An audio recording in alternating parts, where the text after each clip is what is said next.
The Ukrainian Defense Forces have struck a seaport in the Astrakhan region of the Russian Federation, hitting a ship carrying components for the Shaheds from Iran, the General Staff of the Armed Forces of Ukraine reported. As part of reducing the enemy's ability to carry out airstrikes, on August 14, units of the Special Operations Forces of the Armed Forces of Ukraine, in cooperation with other components of the Defense Forces, carried out a fire strike on the Olya seaport, Astrakhan region of the Russian Federation, the report says.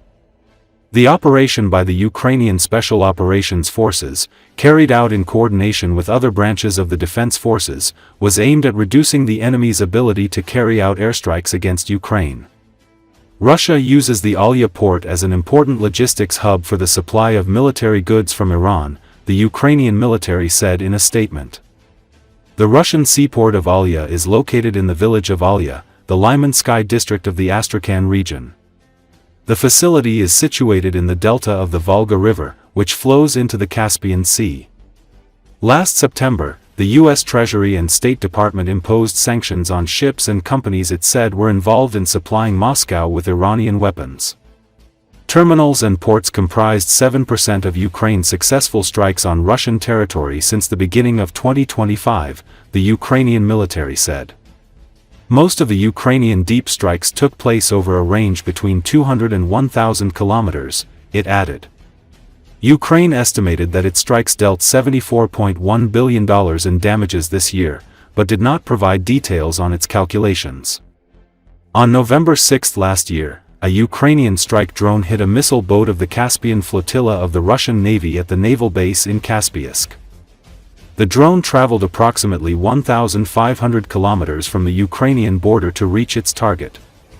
It is home to the Russian Navy's Caspian flotilla and coastal troops, including marine forces, according to the independent Russian Astra media outlet. The flotilla has conducted missile strikes on Ukraine, and the 177th Marine Regiment has participated in combat operations in the Kherson and Zaporizhia regions, the publication noted.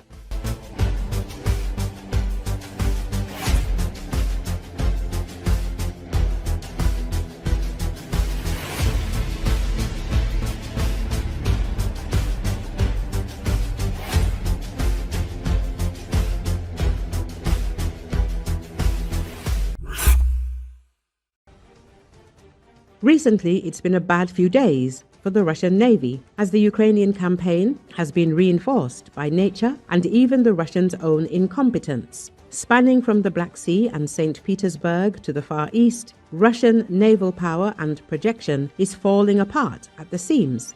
The biggest news is that after years of repairs and accidents, Russians officially lost their last aircraft carrier, Admiral Kuznetsov. Euromaidan Press media outlet recalls the massive ship has now been decommissioned and is to be scrapped for parts.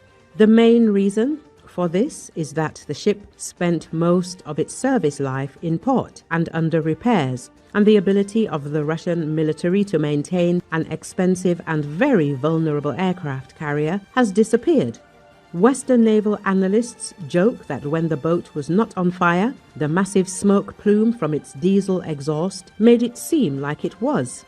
Most notably, the aircraft that make up its air wings are no longer in production, and due to the ramp on the flight deck putting too high a strain on the front gears, if the weight was too high, their fuel load and therefore operational range was already largely limited.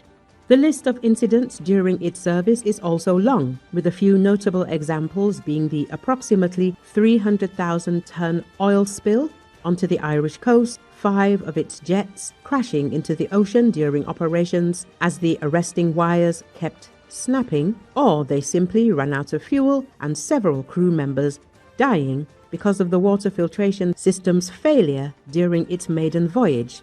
Euromaidan Press says, the bad days continue as one of the largest earthquakes in recent history caused a tsunami to sweep along Russia's far eastern shores.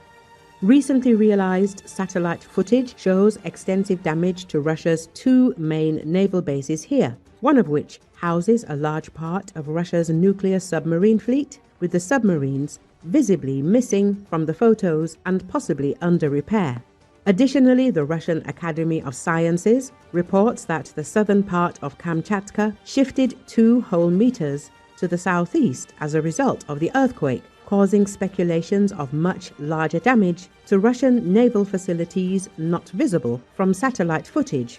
Russia's nuclear submarine fleet then took another hit, as Ukrainian military intelligence revealed it had obtained a full set of classified documents and schematics on Russia's newest strategic nuclear submarine, the Project 955 Abore class. Euromaidan Press says they released some of them online and stated that the classified documents include information about the submarine's survivability systems, which entered service just over 3 weeks ago. Ukrainian military intelligence also made a statement saying they had already identified several weak points in the Russian sub right before Zelensky authorized a new series of covert operations, the details of which remain unknown.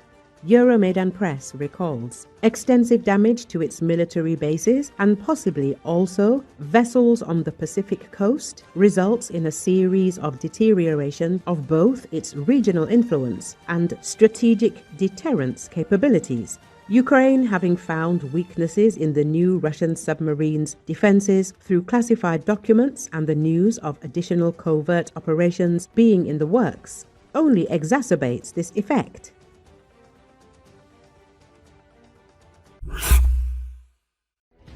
The commander of the assault squad of the Special Forces Unit Artan of the HUR with the call sign Democrat spoke about his combat routine in the material of the TV channel We Are Ukraine.